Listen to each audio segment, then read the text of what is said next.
Welcome one and all to another day, another week here at the Damage Report. I am Iadarola. Joining us as always, Francesca Fiorentini, host of the Situation Room. How's it going? Hi, it's going. Just celebrating the birth of a nation.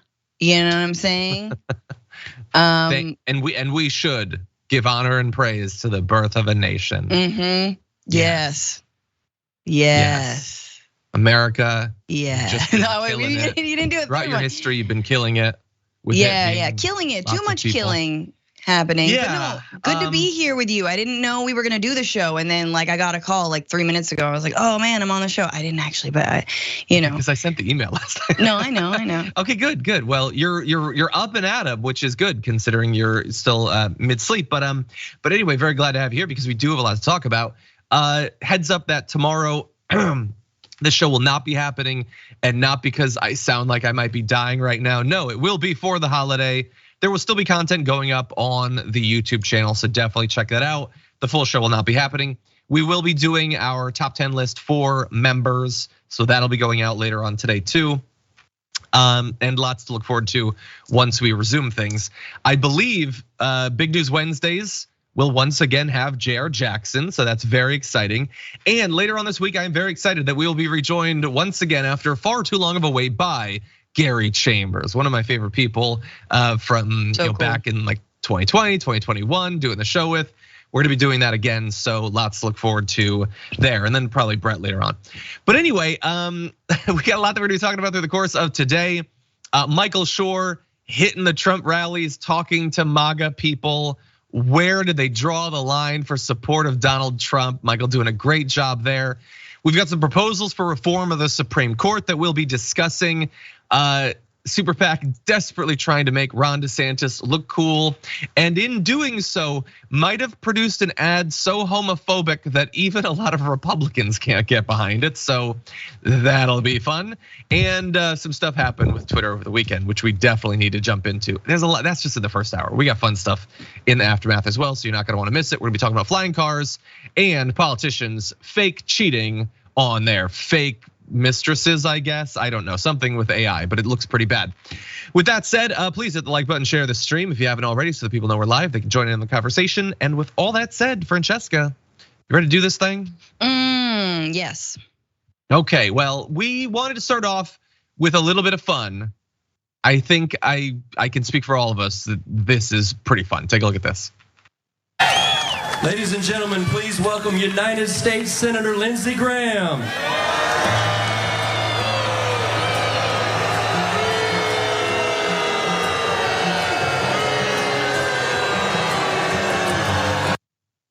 Yeah, we decided to cut it at that point, but that went on for a little bit. Lindsey Graham not receiving a warm welcome from that crowd.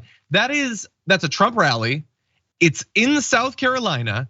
He's been invited by Donald Trump to speak, and he has defended Donald Trump day after day for years. None of that has bought him any support whatsoever. These people hate his guts, Francesca. What do you think? I mean, you can't win. You're never gonna win. So why have you been trying? I mean, Lindsey Graham, doesn't he have a book he wants to write? I guess he's still currently in office, so this is the problem. You have to lick Trump's boots until you decide you're no longer, gaining your money by being a politician, and then you can again write your little book. So yeah, he's got to keep licking the boots. He has to keep twisting himself into pretzel knots to just defend Donald Trump. It doesn't matter what it is. The one thing Lindsey Graham, I'm trying to think, and the daylight between Lindsey Graham and Donald Trump has been about Ukraine, right? Lindsey Graham believes we should be supporting Ukrainian aid. He's not Marjorie Taylor Greene, he's not Boebert. Ted Cruz, push comes to shove, I don't know where he comes down on Ukraine. But yeah, this is a crowd, just like with Mike Pence, just like with anyone who's ever said anything bad about Donald Trump, which I don't know, John, I guess I'm wondering what's he said bad? He's been super defensive about January 6th. I don't think he's been buying literally any of the classified document stuff. I don't know. I'm not saying that if all of you were to run out there and to Google, you couldn't find something where he had criticized him, but I think that by and large, the story of the last few years has been unwavering support for Donald Trump. Like, honestly, I don't remember the topic, but I am pretty sure that Lindsey Graham has come to tears on Fox News in defense of Donald Trump. Does anyone else remember that out there? I'm pretty sure that he multiple times was crying. So we will have to look that up, but just at this point, it's not like I'm not defending Lindsey Graham because Lindsey Graham is secretly great. No, he is terrible, but he's their kind of terrible. So at this point, what does he have to do? What do you have to do to be accepted by these people? Yeah, but I do think, like, driving that distinction between the Matt Gaetz, the Marjorie Greene, the Lauren Boebert, right? The people who are just complete MAGA worms. Like, that's all they are. It's all they've ever wanted to be. They will do and say anything. They'll, support insurrectionists. Between that and Graham and even Ted Cruz, although he was voting against certifying the election, like, there's still a difference, right? They still see Lindsey Graham as somehow a rhino, right? They're afraid that Lindsey Graham will flip on Donald Trump when it's convenient, right? I mean, there's a reason Mitch McConnell won't be speaking at a rally, even though Mitch McConnell and Donald Trump agree on 99% of things. Yeah. And of the most consequential stuff that they actually care about, tax cuts, deregulation, all that, they agree 100%. Yes. By the way, I looked it up, and at first I thought, I was wrong, because I found it a reference to Lindsey Graham breaking down in tears over people criticizing Herschel Walker. But don't worry, he's got tears for days. That was a different thing. He also broke down, I believe this was twice, 2 different days, crying about the indictment of Donald Trump. I think this was the first indictment, but he was begging people to donate money to Donald Trump's legal defense. He was in tears because he thought Donald Trump, a literal billionaire, would not have enough money to legally defend himself. Again, and that is not enough to get these people to support you. Now, that was when he was called up to speak. Now, you also have Donald Trump speaking and referencing Lindsey Graham. Take a look at this. You can make mistakes on occasion. Even Lindsey down here, Senator Lindsey Graham, we love Senator Graham. We're gonna love him. We're gonna love him. I know, it's half and half, but when I need some of those liberal votes, he's always there to help me get them, okay? We got some pretty liberal people, but he's good. He's good. And again, Senator Lindsey Graham, who is really I'm gonna have to work. I'm gonna have to work on these people. I'm gonna have to. All right.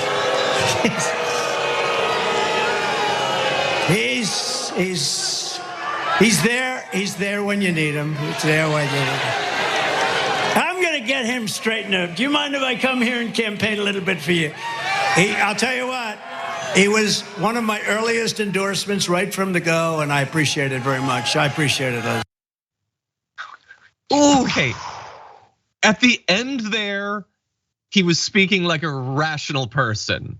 It's true, Lindsey Graham was one of his first endorsements, and he wasn't doing the voice finally. Don't do the voice. He was just saying, he endorsed me and I appreciate it. He spoke like a normal, rational person.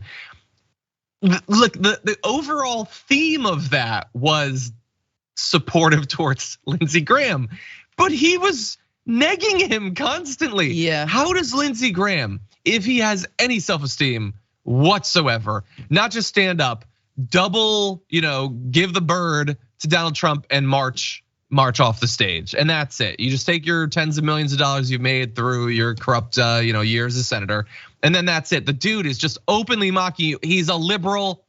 Lindsey Graham is a liberal. No, He's sometimes there. We need to work him over. Jesus, man, that was terrible. First of all, Trump is a roast comic. We all know that. And he did it on purpose because he thought it was funny that Lindsey Graham was getting booed. So he just wanted to point and say, little Lindsey Graham, my boy Lindsey, and then just hear the boos and soak it in. And this is the thing about our corporate duopoly. They would rather have a fascist like Donald Trump so long as they get to keep writing off their private jets, so long as they keep on getting the tax breaks, so long as unions don't gain any power in this country, they would rather hand their dick and balls on over to Donald Trump every day so he can keep in a little coin purse on his side. And seriously though, this is, for a party that's so concerned about masculinity, man, they are some beta dudes. That's all this is. And it's terrifying that they would rather have someone who openly mocks them, who that's a mob, right? He's entertaining his mob right now. He's entertaining his crowd, but all it takes is another January 6th, and Lindsey Graham is on the chopping block. Like Lindsey Graham is, a literal chopping block. A literal chopping block, an actual, shoot like, and so it's scary. Like it's funny and scary. I've never been so terrified and entertained at the same time. Thus is the Donald Trump era. Did you make a sound effect for a guillotine? Is that what that was? A little shoop. Yeah, no. Yeah, I mean, we're joking, but it would be just as easy for the rioters to be yelling, hang Lindsey Graham, hang Lindsey Graham. They're out of their mind. And you're right, he is accepting it. Many of them accept this sort of thing. Some of them criticize Trump a little bit, kind of, but most of them would be perfectly happy for him to be president once again.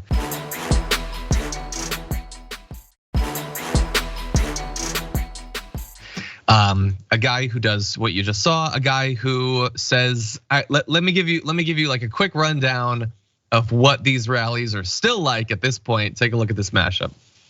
Charging a former president of the United States under the Espionage Act of 1917. Espionage. As Putin said, you are the most vicious president ever. There's never been a president that did this to me, and yet I got along with him, isn't it nice? I am not a stupid person. Number one, I'm an honest person, so I wouldn't do it anyway. But when people are on the phone, including many lawyers, do you think many people were on that phone? Many people. Do you think I'm gonna say what they'd like to have? And the amazing thing, because of our crazy woke society, and I hate the word woke actually, because nobody even has a real accurate description. It means a lack of common sense more than anything else. But because of Okay, at least he's trying to define it. It's a terrible definition. It doesn't make any sense. But I love that in his stream of consciousness, he can't help but continue to point out that the term he actively uses and will continue to use means literally nothing. It's a grift. He has to say that because Donald Trump loves doing all of this grifty stuff. But when he sees other people doing it, particularly DeSantis, who uses the term woke all the time, it starts to like get under his skin. Like it itches under his skin and he has to try to undercut it. All of that was just utter nonsense. Again, the idea that because other people were on the line with you, it means that if you committed any crimes, it's not a crime anymore. That doesn't make any sense. If Joe Biden was asking Ukraine for $5 million and Rahm Emanuel's on the line, I don't think most Republicans would be like, well, I guess he gets a pass. That's not how that works. The idea that Putin called him vicious, first of all, I don't believe. But if it did happen, I think it happened exactly like Trump said. He's calling me vicious, but we still get along. That has the same exact energy of like a used car dealer being like, oh, you really took me to the cleaners, but I guess you got it, buddy. It's got that energy of like a pat on the head. But anyway, I don't ultimately believe that it happened. He's out of his mind. What do you think, Francesca? I think it's amazing that he's peddling that he like this guy who I would like that Putin called him vicious and he thinks that's a good thing, even though if Putin had invaded Ukraine under Trump's watch, he would have done absolutely nothing about it. Yes. Right? And that like when a dictator calls you vicious and you say that out loud, like, don't you think that's like, it doesn't look good on you. Like, you know what I'm saying? It's not like, oh, that guy's really scared of me. It's like, it sounds like, no, it kind of sounds like he's making fun of you. Kind of sounds like, oh, look at this tough guy. Just like, there's a few moments in the Trump years, the long 40 Trump years that really stick out, right? Obviously, both, bad people, good people on both sides. But that Helsinki conference with Putin, when he basically slapped his wrist, don't hack our election again. Don't do that. Don't steal our voter rolls. Vicious. vicious. He is putty in Putin's hand. 100%, 100%. Okay, well, we're gonna have to continue to deal with that as the election goes on. Right now, I'm more interested in the people who are allowing this to continue to still be a thing, and so want to find out what they think. Thankfully, the world has Michael Shore. Michael Shore travels to these rallies and just in a very level-headed way, asks Trump fans what they think and why they think it. Take a look at this. Is there anything that could happen with him indictment-wise that would say, all right, maybe this disqualifies him for president? Not for me. I'm with him to the finish. All right, thank you so much. He could stand on the front steps of the White House and commit murder, and I'm with him. But should you be? These people are very enthusiastic about supporting someone who's a murderer. I suspect, I don't know that individual, I'm not gonna speak for that guy, but I think some of the people saying they would support him if he were to murder someone aren't so much saying they would support him if he were to murder someone, but kind of like the idea of supporting him if he were to murder someone. They seem very comfortable with it. But anyway, Michael asks a follow-up to that guy, so let's do a little bit more from that gentleman and then we'll discuss. Explain that to me. That's amazing. I mean, Look, he's the only man we've ever had in my lifetime that stood for America as president. Now, I was a George Herbert Walker Bush man and all that, but they don't anybody compare to Donald Trump. He loves this country, and that's why I love him. we had somebody earlier tell us that if Trump was standing on the steps of the White House and murdered someone, he'd still vote for him. Same with you? Mm-hmm. How come? I don't know. I like Trump. He just got something about him. I don't think it's true. But even if he is, I just have that much respect for him and his love for America and him wanting to make it great again that I would still vote. Absolutely. I don't believe it for a second. He may do a few things, and yeah, he might like women. What man don't? But, there's all kinds of things that he might do. But is he going to go against the country? No, he's already proven for 4 years he can do the job. So put the man there that can do the job. Look, I like that these Trump fans were willing to talk to someone that they probably suspected was not a big fan of Trump or whatever. But he likes women. What man don't? Yeah, but look again. It's not about this individual because I don't know. Maybe she's not a Christian or whatever. Maybe she doesn't use the Bible as a bludgeon against people she disagrees with. But I don't know, how you like women kind of matters to a lot of Christians. I believe traditionally they believe that cheating is a bad thing. I think some of the comments about your daughter and stuff, they generally frowned upon in my experience. And then you get into he'll make America great again. Nobody had a good response to that. None of them knew what to say. He loves America is about as specific as most of these people are willing to get. And they're doing their best. Life is complex.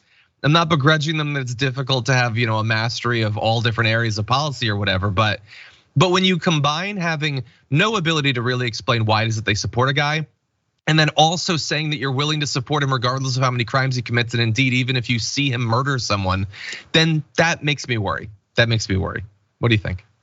Yeah, I mean, behind closed doors, the answer to the rest of that question, the real answer is he supports white America. He supports an America there has a lot of subtext, and we're on the precipice of the 4th of July, and that truly means he supports white supremacist patriarchy, and that's what we believe.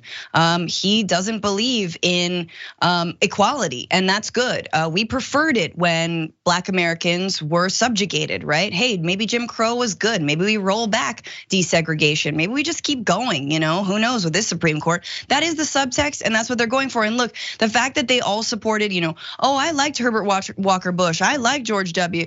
But no, it is Trump is the only president who was like, you know what? I'm gonna swallow all the dog whistles and then shoot them out my butt right at your face. That is what he did as president, and guess what? It won. And instead of drawing a line, the Republican Party was like, I think we'll go with the full-blown racism because we're losing our grip on power. We've completely rig the system in minority rule favor, in rich white guy favor, and we're still losing, and we can't even win, honestly. So we'll take away the ability for people to vote, whatnot, purge some rolls, do voter suppression, and then we'll run just a Klansman without the hood. And that is exactly what that is. So I keep on saying it. Y'all can still be racist without Donald Trump, but you know what? No one does it quite like Trump does, do they? Yeah. That's why none of the others are able to break through. I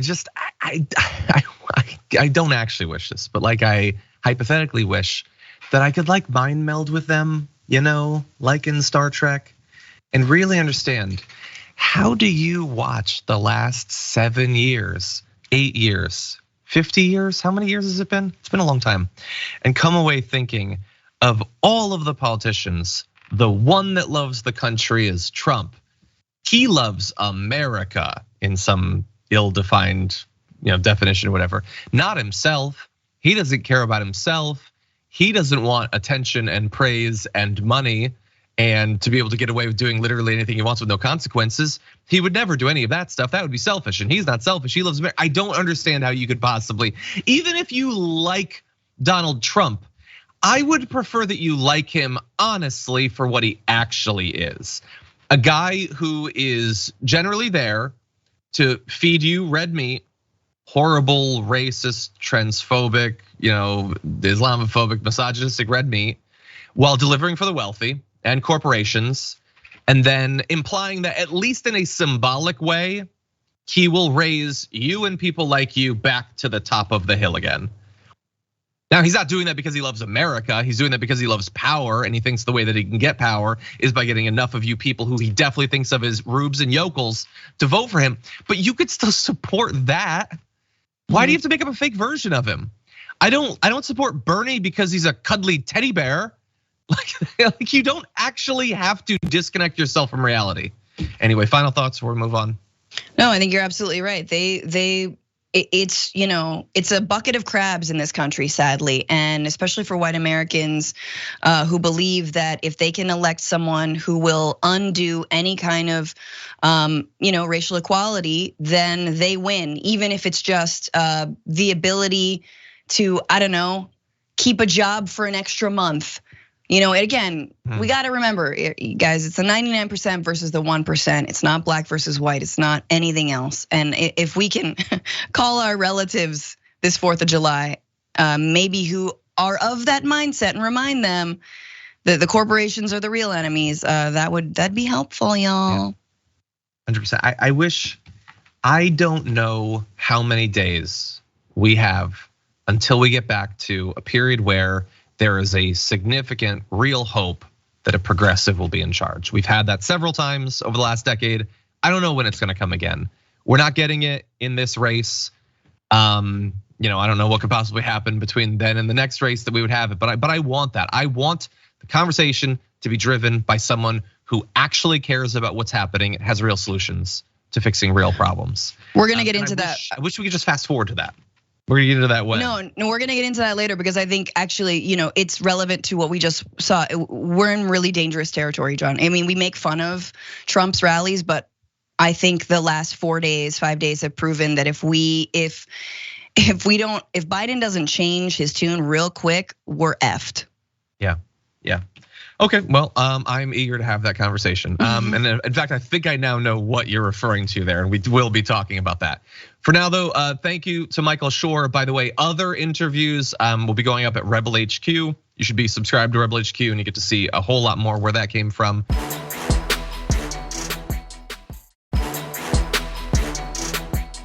The courts, if they were to proceed without any check on their power, without any balance on their power, then we will start to see an undemocratic and frankly dangerous authoritarian expansion of power in the Supreme Court, which is what we are seeing now, from the overturning of abortion rights to the ruling that discrimination and frankly stripping the full personhood and dignity of LGBTQ people in the United States. These are the types of rulings that signal a dangerous creep towards authoritarianism and centralization of power in the court.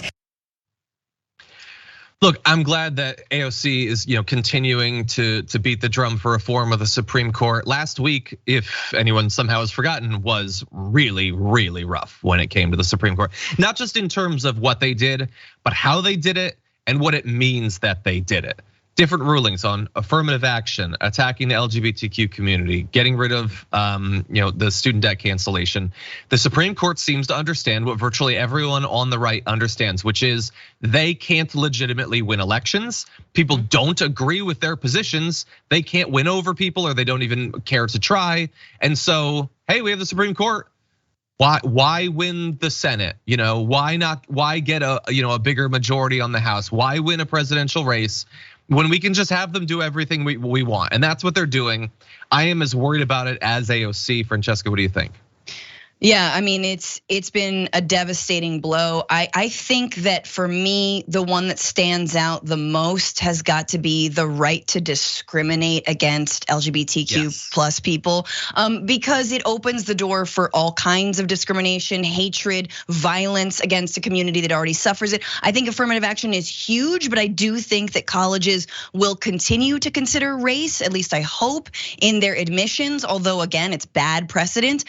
But that one is just like, what the hell? What is actually going on? To say nothing of like the student loan debt relief, and to say nothing of the fact that this is all a grand plan from far right billionaire activists who've had their sights set on the courts for decades. And what has been the response over those decades from Democrats?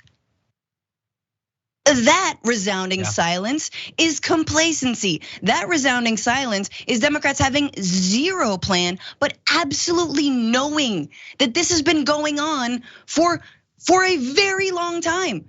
So what the hell? What's the counterbalance? Speaking about checks and balances, having some sort of opposition is also a check and balance. Having a functioning party that can actively combat billionaire money is also a check and balance. So AOC's absolutely right. I always look at these and I'm frustrated by, again, the lack of defense. Don't even call it offense. Call it defense from the Democratic Party that saw this coming miles and miles and years away. Yeah, 100%. I mean, like to the point where earlier this year, the judges weren't getting pushed through, because we had Feinstein just, I don't know, doing something, she's off somewhere, recovering or whatever. And from Biden's point of view, Biden, who at this point in his presidency already is reduced to hopefully getting judges passed. And that's pretty much it for what he's gonna get done.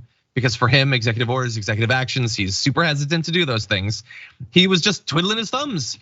Didn't seem to particularly care that he wasn't getting the judges approved. Now, we appear to be back to that process happening.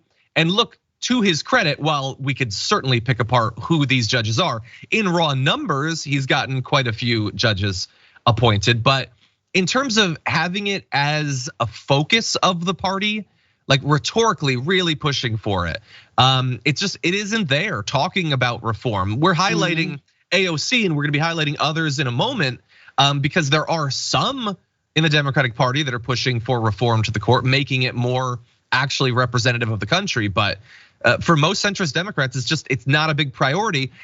And I want to be super clear before we move on. It's not a coincidence that it's not a big priority. It would be a focus if what the Supreme Court was doing was really bad from their point of view. From their actions, they clearly are not that bothered by what the Supreme Court is doing. And I trust their actions much more than their words. Anyway, with that said, let's move into a little bit more from AOC about her concerns over the Supreme Court. As we've seen, not just in what we saw ruled from the majority, but even in the minority dissent written around these cases, we have justices saying that the Supreme Court is going themselves much too far. They are expanding their role into acting as though they are Congress itself. And that, I believe, is an expansion of power that we really must be focusing on. The danger of this court and the abuse of power in this court, particularly as it is related to the entanglements around conflicts of interest as well.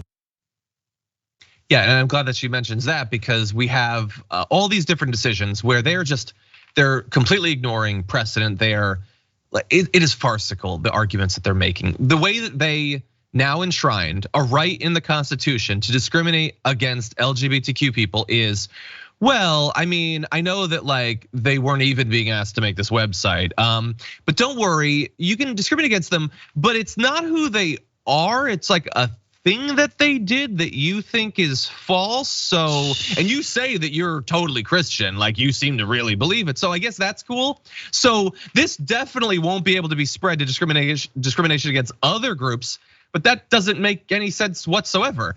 Like they're trying to be like, well, no, I mean, you wouldn't be able to ban like, an interracial couple from staying at your motel or whatever, because that's a group that they're in. Well, then you could just say, I have like a deeply held religious belief that interracial marriage is wrong.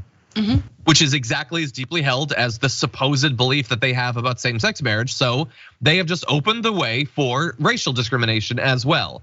Maybe they're okay with that. Maybe they think that they're avoiding that, but they're just making stuff up to justify discrimination that they want and to knock down social programs that they don't like. That's all that this is. Yeah, and they're cherry picking the cases that will help them. I mean, they're cherry picking cases that should never have been elevated. I mean, how is this hypothetical circumstance of making a website for a gay couple, and by the way, like using like people's names who didn't even know they were in this lawsuit to begin with, right? Like accusing them of submitting a request to your website company to like make a website for them when they absolutely didn't. That on its face should have been thrown out. Doesn't get thrown out. Handpicked by these, I guess, anointed, the most powerful people in our country who are not elected, but they are anointed with the help of the Senate, and of course with the help of, again, billionaire activists who've been planning their rise for a very long time now. I'm afraid is my internet crapping out on y'all? Well, don't worry, it was a still frame, but it was a great one. No, I don't have saw any problem with the one that, yeah. Anyway, look, I'm glad that she's bringing that up. I also, and she talked about a variety of different reforms, including expansion of the court. Ro Khanna has previously been on the Damage Report. We've interviewed him about his Supreme Court reform bills. He is once again putting forward legislation that would create an 18-year term limit for justices appointed after the law was enacted.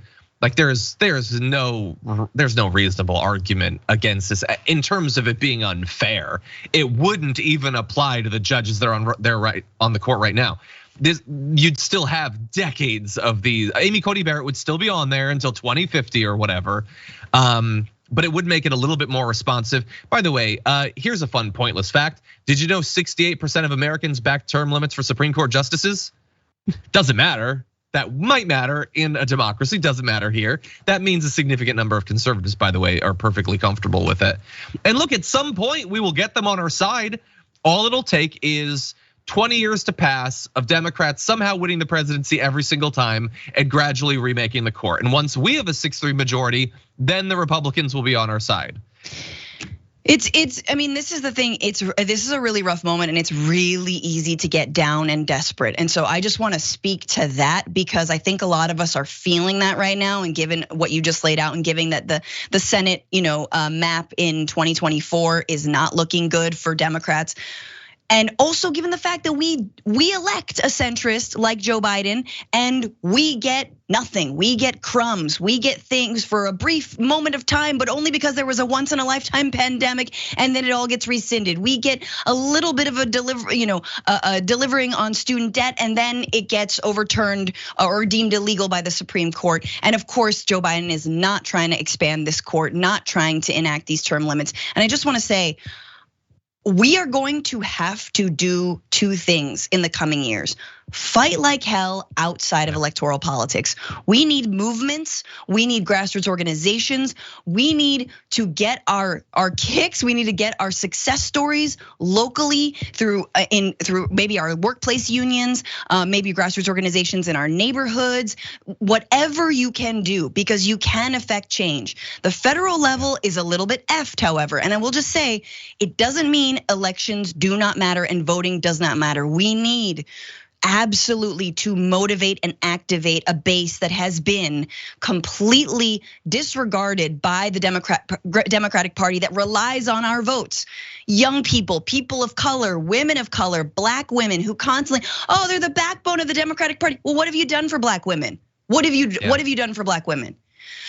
That being said, the only way to fight is through. You guys, I'm a new mom, and this is what it feels like, man. Every day you're like, the only way to get through this is to go through it.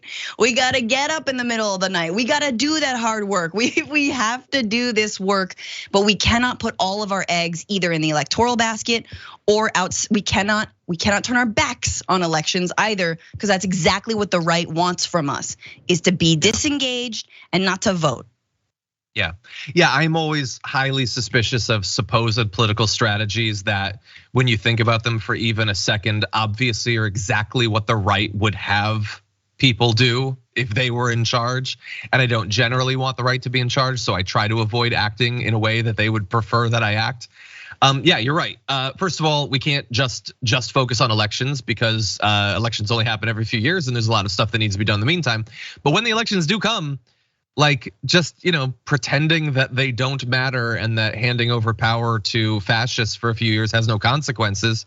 I like to be able to say that I warned people beforehand, but also now we continue to see the results of it. It is incredibly consequential. Don't at me, look at the Supreme Court, at what they have done. But anyway, as Francesca says, just focusing on elections is also an abdication of the responsibilities that we have as citizens.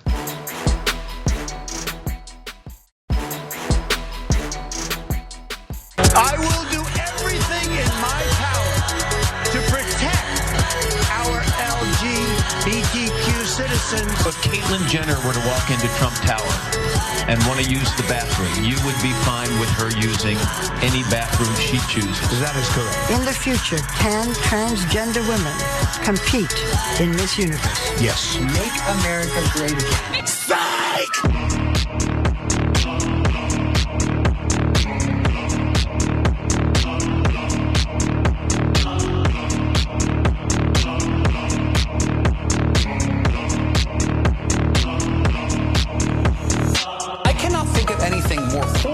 It really has shut down drag. Just produced some of the harshest, most draconian laws that literally threaten trans existence. Congratulations, Ron DeSantis. Mission accomplished. You win.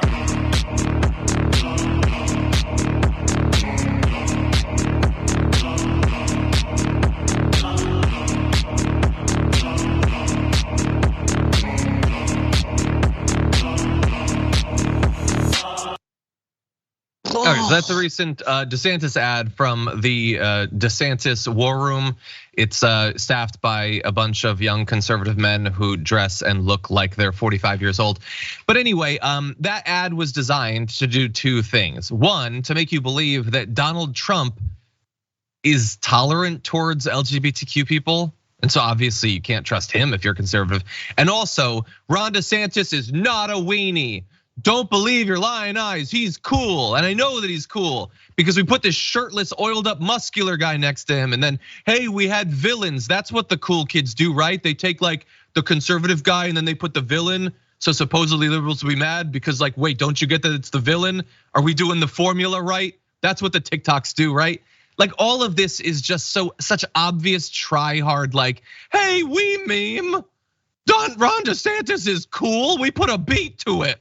Lightning bolts out of his eyes. Is he cool yet? No, he's still a little high heel wearing weenie. There's nothing you can put in your timeline in Adobe Premiere that's gonna change that. But American Psycho, John, American Psycho, every young millennial knows American Psycho. That's a good point too. Like I get the reference because I'm older, but like this is not cool. He's not cool. There's nothing cool about this. But to the substance of it briefly, what do you think about his attempt to pitch Trump as being like a guy who doesn't want to utterly annihilate the LGBTQ community? Look, I'm not gay. And so queer people in the chat, just tell me, but don't you feel like every time the right tries to make one of theirs seem super straight, it just feels real gay? Anyone just like you put enough oiled up dudes with muscles, it's gonna get gay. Like I don't understand why the right misses this. Like if you start worshiping like dude bodies enough, Well, anyway, happy Pride still. Pride's all year now. Francesca, I don't know if there's anything to what you say, but I will say there's another person who believes that something like that is going on. They seem to agree with you. Here's Pete Buttigieg. I'm going to choose my words carefully, partly because I'm appearing as secretary, so I can't talk about campaigns. And I'm going to leave aside the strangeness of trying to prove your manhood by putting up a video that splices images of you in between oiled up shirtless bodybuilders, and just get to the bigger issue that is on my mind whenever I see this stuff in the policy space, which is, again, who are you trying to help? Who are you trying to make better off? And what public policy problems do you get up in the morning thinking about how to solve? None. I think I answered that for him. Anyway, good appearance by Pete Buttigieg. I mean, I would ask the same questions to him, and I suspect I know policy-wise who he would support. I mean, look, obviously on these issues, he'd be a million times better than Ron DeSantis or Donald Trump. But we'll return to the economic stuff if and when he runs for president again. But he is right. It is weird to be like, first of all, vote for me because I hate gay people more than even Trump does. Trump is actively attacking viciously with lies and misinformation gay and trans people on a daily basis. So I don't see how that's not good enough for the right at this point. But also the like splicing the images of more attractive, cooler guys around you to make you seem cooler is not the flex that you think it is. Yeah, but it's literally dropping a house beat. Like let's just let's put house. There's nothing straighter than a house beat. Go. That's also true. And who thinks that Ron DeSantis listens to that? This is literally a thing that Michael Scott did in an episode of The Office. He put images of him and then images of shirtless men with six packs back and forth so that you wouldn't be sure who was turning you on. That's what Ron DeSantis just did. It's not as cool as his team seems to think it is. No.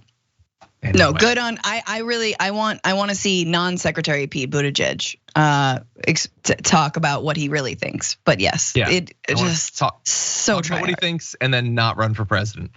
Anyway, oh God. So like, by the way, I warned people like a year or two ago that this is what the Republican primary was going to be. It was, oh yeah, they'll do some stuff about the wall and they'll do some stuff about caravans. They'll be super racist. Don't even worry about that. But no, it's gonna be homophobia, but mostly transphobia. That is what the base gets most rabid about, and so that is the battlefield that this primary is going to be waged on. And I just want to absolutely disgusting. I do want to say that I think something's happened in the last few years in the Republican Party and the turn that they've made away from actually, embracing gay people in their midst. And I know, we have the Log Cabin Republicans spoke out about this ad, but you saw a lot of, identified gay, yes, white cis guys support Donald Trump and support MAGA, Milo Yiannopoulos, for example, other Milo Yiannopoulos wannabes and whatnot. And and it was like, hey, look, as long as we're all together, sort of against, Black Americans and women, then aren't we accepted into it? And largely that was true. And I think that's why Donald Trump early in the campaign and early in his presidency did embrace the gay community. And that has completely changed. And it's awful, but it's also a reminder that ultimately the Republican Party does stand for white supremacist capitalist patriarchy, and part of that patriarchy is absolutely heteronormative BS. And so we are all in the same soup. And look, man, you cannot cut yourself out and say, oh, but yes, I hate everyone, but the gays are fine. No. We're all in it together, and we all need to crush this thing together.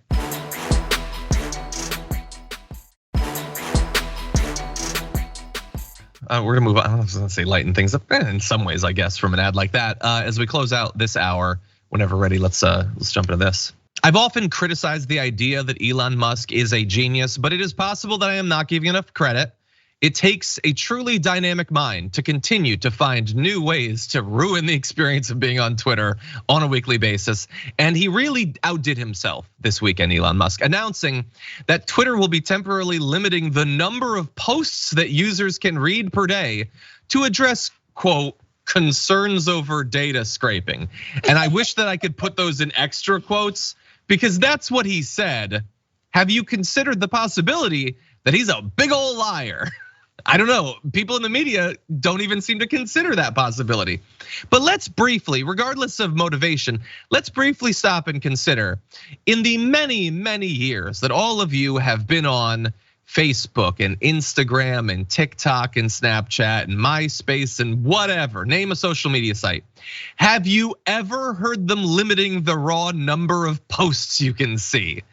So add this to the long list of things where a website that used to just work now is less than it used to be. You take an infusion of the biggest genius billionaire in the world, and suddenly its ability to even exist as other social media sites do is just gone. So look, he said, bear in mind also, they recently stopped unregistered users from reading tweets at all, something that you used to be able to do. So again, free speech sure is a hell of a thing in a variety of ways. But he said that several hundred organizations were taking Twitter's data in a process called scraping, and that it was, quote, affecting the real user experience. First of all, you know what affects the real user experience? Being blocked from reading tweets after 600, having hashtag rate limited suddenly apply to your account. Those organizations scraping data, that has been true the entire time that Twitter has existed. It was never a problem until Elon Musk took over, if this is even what the issue is. And there are very strong reasons to believe it's not. We'll get into those, but Francesca, what do you think?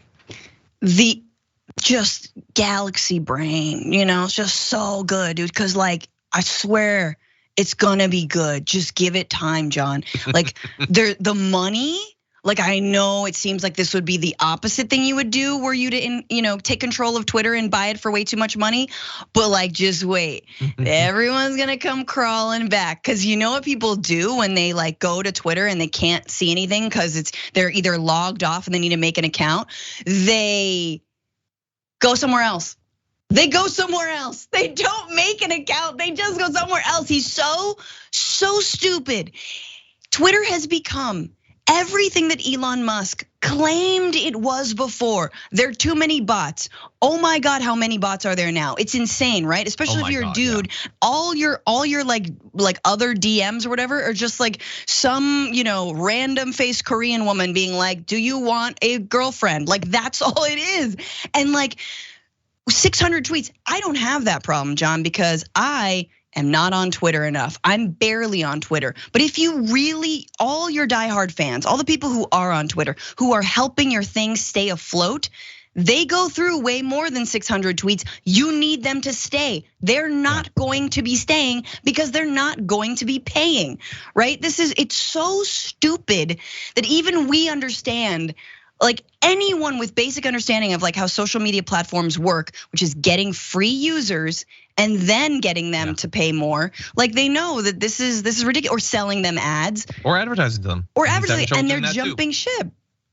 Yeah, let's not go to the graphics because I want to stay where we're at. But yeah, their ad revenue is down like 59% from the previous year. So great job in the money department as well. But yeah, like. It's not difficult to imagine why he's having problems. And the problems I don't even think are scraping. Like, is it possible that he voluntarily did this? Sure. Is that necessarily why suddenly you couldn't see more than a few tweets? No, there are other explanations. The explanation is instability. That the website is getting overburdened now that it doesn't have engineers to maintain its systems. A lot of people noted that it was interesting that like at 9 a.m. East Coast time on the 1st of the month, they suddenly had massive problems sharing the website to people. Almost seems like maybe the fact that he is routinely not paying his providers for different services and all that might be a problem. But like when like this tweet, this screenshot, if we could bring up graphic 3, to me is everything you need to know about the myth of the genius CEO. So he says that they're limiting accounts to 6,000 posts a day. People complain. He quote retweets it. Now it's 8,000. People still complain. Now it's 10,000. This is not how it's supposed to work. This is not how you're supposed to run a website. Even the paying people are limited. Like these people really believe that he cared about free speech and all that. The fact that for their tweets to even be seen, they now need to pay him should have been enough evidence that that's not true. But now, even if they pay him, they can't see unlimited tweets that they were always able to see. They have significantly less speech, even paying this wealthy guy than they used to. And is that gonna get through to them? I suspect not. Because when I tweeted that this is how businesses are supposed to be run, One of his fans replied, definitely yes. If your income is generated by people mindlessly scrolling for hours, you have to put a limit on that. Like a good parent, you limit the use of social media and send these kids somewhere else. All this advertising isn't good for any of us. What are you even talking about? What? He wants you to read more because he wants to sell ads. They will go to any lengths to defend Elon Musk. Honestly, the cult might be as durable as Donald Trump's, and I don't understand it. We're unfortunately over time. We're gonna talk more after the break, so don't go anywhere. Thank you everyone on the linear platforms and on the podcast. There's more to come. Don't go anywhere, we'll be right back.